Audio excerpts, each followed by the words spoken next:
The morning sun glared over the runway as the sleek silver jet hummed impatiently, preparing for takeoff. The billionaire, Richard Hawthorne, stood beside his aircraft, his expensive sunglasses reflecting the polished metal of his prized possession. Every minute wasted was money lost, and patience was not one of Richard's virtues. "Can someone tell me why my jet isn't in the air yet?" he barked, glaring at the crew scurrying around. One of the junior engineers hesitated. "Sir, there's a technical issue with the right engine. We're calling in a specialist now." Richard's jaw tightened. "A specialist? At this hour? I have a board meeting in Manhattan." He pulled out his phone, pacing furiously. Moments later, a black pickup truck pulled up near the jet. Out stepped Aaliyah Carter, a certified aviation mechanic in her late 20s. Her navy blue jumpsuit bore oil stains, her hair neatly tied back under a protective cap. Her expression was calm, professional. When Richard saw her, his frustration deepened. "You've got to be kidding me," he muttered. "They send her?" Aaliyah ignored his tone, walking straight toward the aircraft. "Good morning, sir. I'm Aaliyah Carter, FAA certified mechanic. I was told your right turbine is showing pressure instability." Richard crossed his arms. "Yes, and I was expecting someone more experienced." His words carried a sting of prejudice. Aaliyah met his eyes steadily. "Experience doesn't always come with grey hair, Mr. Hawthorne. May I start my inspection?" He huffed. "Fine, just don't make it worse." Ignoring the arrogance, Aaliyah pulled out her diagnostic scanner and headset, crouching beside the massive engine. The faint whir of machinery filled the silence as she began her checks. Her movements were precise, each action showing confidence, not hesitation. After a few minutes, she muttered to herself, "Fuel flow irregularity. Pressure drop at valve 3. Richard watched from a distance, checking his watch every 30 seconds. "Well, how long will this take?" "Depends," she replied, still focused. "You've got a microfracture in the compressor line. If I don't seal it correctly, the turbine could overheat mid-air. So, unless you want this plane exploding over New York, I suggest you let me work." That silenced him. The ground crew exchanged glances, impressed by her authority. Richard frowned but said nothing. Aaliyah pulled out a small welding tool from her kit, the blue flame flickering as she adjusted the fuel settings. Sweat formed on her forehead, but her hands remained steady. Minutes passed like hours. The billionaire tapped his foot, clearly unused to being at anyone's mercy. But when Aaliyah finally stood up, wiping her gloves, there was a quiet confidence in her voice. "Run the system check again," she said to the CO pilot. The engines roared back to life. The hum was steady, powerful, perfect. The diagnostic lights flashed green. Richard blinked. "It's fixed?" Aaliyah nodded, removing her gloves. "Not just fixed, it's optimized. Whoever serviced it last ignored an air intake issue. I recalibrated that too. You'll get smoother acceleration and better fuel efficiency." The CO pilot grinned. "She's right, sir. The readings are better than we've seen in months." For the first time, Richard didn't know what to say. He stared at the woman before him, the one he'd dismissed only moments ago. Aaliyah began packing her tools. "You're clear for takeoff, Mr. Hawthorne. Safe flight." He cleared his throat awkwardly. "Wait." She looked up, puzzled. He hesitated, the arrogance fading just slightly. "Thank you. I misjudged you." Aaliyah smiled faintly. "Happens all the time." She turned to leave, her calm stride echoing against the runway. As her truck drove away, Richard found himself oddly unsettled. For a man who built empires, it wasn't often that someone left him speechless. But something about that mechanic, her confidence, her precision, lingered in his mind. Little did he know, this wasn't the last time he'd see Aaliyah Carter, because what she did next, beyond that runway, would shake the aviation world and change his life forever. 2 days later, Richard Hawthorne sat in his Manhattan penthouse, overlooking the skyline. The morning light glinted off the glass towers, but his mind wasn't on business for once. He kept replaying that moment on the runway, the young black mechanic who had fixed his jet with calm precision and not a hint of ego. He sipped his coffee and frowned. "Aaliyah Carter," he muttered. The name had stuck. She'd been the only one that day who hadn't tried to please him or fear him. She had just done her job. Better than anyone he'd ever seen. A knock interrupted his thoughts. His assistant Clara stepped in. "Sir, the aviation department sent the maintenance reports you requested. You wanted a review of independent contractors, right? Yes, he said, flipping through the files. His eyes widened when he saw her name. Aaliyah Carter, owner of Skywrench Aviation, LLC. He raised an eyebrow. She owns her own company? Apparently, Clara said. Small operation but high ratings. Mostly handles private jets and emergency field repairs. Richard leaned back, intrigued. Get me her number. Clara hesitated. You want to hire her? He smiled faintly. Let's just say I'm curious. Meanwhile, at a small hangar outside Atlanta, Aaliyah was tightening a pressure valve on a Gulfstream jet when her phone buzzed. She wiped her hands and checked the screen. Unknown number. This is Aaliyah, she answered, her tone professional. Ms. Carter, this is Richard Hawthorne. Her eyes widened slightly. The billionaire with the attitude problem? He chuckled. I suppose that's one way to put it. Look, I'll get to the point. I have a problem only you can fix. She smirked. Mr. Hawthorne, I'm sure your fleet of engineers can handle it. Not this time, he said. I'm in Aspen. My jet's down again, and we can't diagnose the fault remotely. My pilots say it's something with the avionics interface. That's not my typical field work, she said, curious. You have an electrical systems issue? Yes, he admitted. And the last person who touched that system nearly fried $1 million control panel. You fixed what they couldn't. I need you. Aaliyah paused. It wasn't the money. She got calls like this often. But something in his voice sounded different this time. Less arrogance, more urgency. Send me the coordinates and a work order, she said finally. I'll be there by noon. When she arrived in Aspen, the snow-capped mountains framed the runway like a painting. Richard's private jet gleamed under the winter sun. He stood near it, dressed in a dark overcoat, clearly not used to waiting for anyone. Aaliyah stepped out of her truck, toolbox in hand. We meet again, she said with a small smile. He nodded. I was hoping you'd come. Not every day a billionaire calls a field mechanic twice in 1 week, she teased. Maybe I'm learning something, he replied softly. Without wasting time, she climbed into the cockpit, scanning the avionics display. Her gloved fingers flew over the control panel, reading voltage patterns and signal responses. Within minutes, she spotted the issue. Someone bypassed the redundancy circuit, she said. That's why your avionics keep tripping. Richard frowned. Meaning? Meaning your tech team used shortcuts, again. If I hadn't caught this, your entire flight control system could have failed mid-air. His expression turned serious. Fix it. Whatever it takes.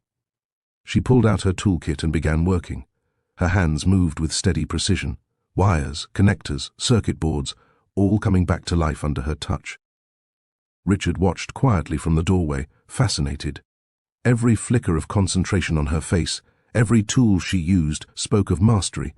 She didn't just fix planes, she understood them. When she finished, she leaned back. Try it now. The co-pilot hit the ignition, the console lit up, smooth and error-free. Perfect, Aaliyah said, satisfied. System stable. You're good to go. Richard exhaled. You've done it again. Aaliyah closed her kit. Told you. Experience doesn't always come with grey hair. He smiled. You know, I owe you more than just a thank you. I've been looking for someone like you, someone who can manage my fleet maintenance operations. You'd have your own division, full resources, full control. Aaliyah blinked. You're offering me a job? I'm offering you a future, he said earnestly. She hesitated. Mr. Hawthorne, I didn't fix your jet for a job. I did it because it's what I do best, and I like doing it my way. Her words struck him. Independent, fierce, bound by principles, not paychecks, he nodded slowly. Then maybe I can learn from you instead. Aaliyah smiled. Now that's something I never thought I'd hear from a billionaire. As she walked back to her truck, Richard watched her go. Not as a mechanic this time, but as someone who had just changed the way he saw people, success, and himself.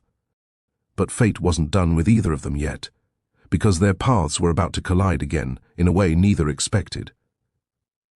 3 months later, the partnership between Aaliyah Carter and Richard Hawthorne had evolved into something neither of them could have predicted.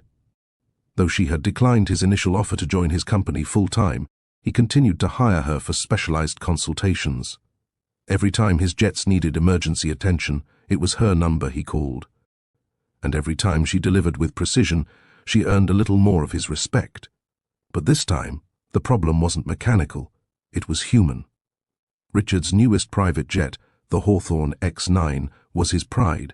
a prototype equipped with next-gen AI flight assistants. It was also scheduled for a major investor demonstration in Miami, a deal worth over $100 million. The morning of the flight, Aaliyah received a call that froze her in place. "Aaliyah, it's Richard." His voice came through, calm but strained. "We've got an issue mid-flight. The control interface just started malfunctioning. My pilots are saying the system's overriding manual inputs." She immediately straightened. "You're airborne?" "Yes, 20,000 feet and climbing. We're losing partial control." Aaliyah's heart pounded. "Richard, listen to me carefully. You need to disengage the AI assist immediately before it locks the flight systems entirely." "The pilot's already tried," he said, the panic rising in his tone. "The system isn't responding." Aaliyah rushed toward her workstation, pulling up diagnostic software. The X-9 had remote telemetry. She could access the flight systems if they had a satellite uplink. "Activate your emergency uplink and keep your comms open," she ordered. "I'll take it from here." Richard obeyed without question. For once, the billionaire wasn't giving commands. He was following hers. Within seconds, Aaliyah's monitors lit up with streams of flight data. Altitude, cabin pressure, throttle ratios, all flickering erratically. The AI was stuck in a feedback loop, interpreting turbulence as hostile conditions and trying to correct by overriding the pilot's control. "This system's trying to fly you into stability that doesn't exist," she muttered. "I need you to manually trigger circuit B17. It'll cut the AI's power source for 60 seconds. The pilot's voice came through the comms. "Ma'am, that'll also shut down our navigational sensors." "I know," Aaliyah replied firmly, "but it's that or lose your engines. You have 60 seconds of blind flight, trust me." There was a pause. Then Richard's voice came back, steady but tense. "Do it." The switch flipped. Alarms blared through her headset. Aaliyah's eyes scanned her screens, fingers flying over commands. She overrode the corrupted code and rerouted auxiliary power to manual control. 30 seconds. "Come on," she whispered. "Work with me." Outside, Richard's jet hit a pocket of turbulence, shaking violently. The pilots gritted their teeth, gripping the controls as the horizon spun. Aaliyah input the final command, her screen flashing green. Manual control restored. "Re-engage now!" The CO pilot shouted, "We have control, systems stable." The jet leveled out smoothly, the alarms silencing one by one. In her workshop, Aaliyah exhaled, her hands trembling slightly. "You're safe now." Over the comms, Richard's voice came through, filled with awe and relief. "You did it again, Aaliyah. You just saved us." She smiled faintly. "Guess your fancy AI still needs a human touch." There was a long pause before he spoke again, his tone softer than she'd ever heard it. "You know, I used to think people like you worked for people like me. But now, I realize I work because of people like you." Aaliyah chuckled lightly. "That's progress, Mr. Hawthorne." Hours later, after the jet landed safely in Miami, Richard stood on the tarmac as Aaliyah's name trended across aviation networks. The news had leaked, a private jet saved mid-air by a remote mechanic. The aviation board was calling it the Carter override. When Aaliyah arrived later that evening, Richard walked up to her with something in his hand, a sleek metal plaque engraved with her name. "What's this?" she asked. "A permanent role," he said quietly. "Not an offer, a partnership. Hawthorne Aerospace and Skywrench Aviation, 50-50 control. You'll lead all system integrity and mechanical engineering." She stared at him, speechless. "You're serious?" "I'm done underestimating people, Aaliyah. You didn't just fix my jets, you saved lives. You changed how I see everything." Aaliyah hesitated, emotions flickering in her eyes. For so long she'd been dismissed, too young, too black, too unconventional. Yet here was a billionaire offering her equality, not charity. She finally smiled. "All right, Richard, partnership it is. But I call the shots on engineering." He grinned. "Deal." As the sun dipped behind the Miami skyline, the two stood side by side, their reflections cast against the polished jet that once symbolized arrogance and now symbolized respect. For Richard, it wasn't about money anymore. It was about legacy, and the lesson that genius doesn't wear a suit, it wears coveralls and carries a wrench. For Aaliyah, it wasn't just about recognition. It was about proving that true power lies not in wealth or titles, but in the quiet confidence to do what others say can't be done. What she did next would go far beyond saving one jet. She was about to revolutionize an entire industry. 1 year later, The world of private aviation looked different, sleeker, smarter, and safer, because of Aaliyah Carter. Her partnership with Richard Hawthorne had evolved into something revolutionary. Together, they had created Hawthorne-Carter Aerospace, a new standard in engineering where innovation met inclusivity. The same billionaire who once doubted her now trusted her with every design, every decision, and every risk. At the company's headquarters, an enormous hangar in Houston buzzed with reporters and engineers. The first prototype of their collaborative project stood ready, the Phoenix Jet, the world's first self-stabilizing aircraft, designed to prevent in-air malfunctions before they even occurred. Its technology was born from the same emergency that nearly took Richard's life, the one Aaliyah had saved. She stood on stage in her dark blue flight jacket, her company's insignia stitched proudly on the sleeve. Cameras flashed. Reporters murmured, but Aaliyah didn't flinch. She spoke with calm authority, the same calm she had shown that day on the runway. "When I started," she began, "I was told to stay in my lane, that mechanics don't lead, that engineers don't look like me, and that no one listens to a woman with a wrench. Today that changes." Applause erupted through the hangar. Behind her, Richard watched with pride. He remembered how arrogant he had been, how blind to the quiet brilliance in front of him.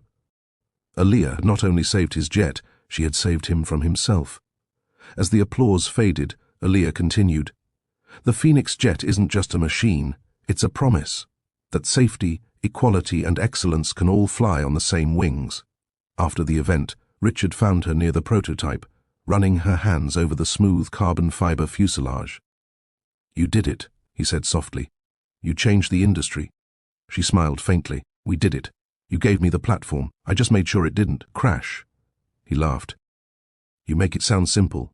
"It's never simple," she replied. "But it's worth it." He nodded, his voice quieter. "You know, the board's been discussing expanding the company's leadership. They want a CEO who understands both engineering and people. Someone like you." Aaliyah turned, surprised. "Me? Richard, this is your company." "It was," he said. "Now it's ours, and you're the one who deserves to lead it." For a moment she couldn't speak. All her life she had been the one fixing, rebuilding, proving herself, never asking for titles or recognition. But now, the acknowledgement came from the man who had once doubted her existence in his world. "Thank you," she said finally. "But if I take that role, I'm doing it my way. Mentorship programs, scholarships for underrepresented mechanics, and outreach for young girls who think they can't belong here." Richard smiled. "Then it's exactly what this company needs." A few months later, Hawthorne-Carter Aerospace opened its first youth engineering academy with Aaliyah at the helm. Children from across the country, many from neighborhoods that had never seen a jet up close, walked through the massive hangar with wide eyes and open dreams. One little girl, wearing oversized safety goggles, tugged at Aaliyah's sleeve. "Miss Carter, can girls really fix airplanes?" Aaliyah knelt to her level, smiling warmly. "Girls can do more than fix them. They can build them, fly them, and own the companies that make them." The girl grinned, clutching a small wrench Aaliyah had given her. As the cameras captured the moment, Richard watched from the side, emotion flickering in his eyes. He'd attended 1,000 board meetings in his life, but this, seeing the next generation inspired by a woman he once underestimated, was worth more than any billion-dollar deal. Later that evening, after the event, the two sat near the runway, the same place where it all began. The night sky stretched wide, filled with the hum of distant aircraft. "You know," Richard said, looking out toward the horizon, "that first day on the runway, I thought you were just another mechanic. I didn't see you. I only saw my schedule, my ego." Aaliyah smiled gently. "And now I see the person who redefined what leadership means," he said quietly. "You taught me that brilliance doesn't need validation, it just needs a chance." For a moment they sat in silence, listening to the steady rhythm of engines in the distance, the sound that had once divided them, now binding their legacies together. Aaliyah stood, watching one of their Phoenix jets take off, the glow of its engines reflected in her eyes. "You know what's funny?" she said. "That first day, when you doubted me, I almost walked away." He looked at her, curious. "What made you stay?" She smiled. "Because I knew one day I'd make people like you believe." The jet soared higher, leaving a trail of golden light across the night sky. As the roar faded, Richard extended his hand. "To believing," she shook it firmly. to flying. Years later, when aviation historians wrote about the dawn of a new era, they would remember Aaliyah Carter not just as a mechanic, but as a visionary who turned doubt into flight. And beside her name, they'd write one simple truth: she didn't just fix engines, she rebuilt how the world saw potential.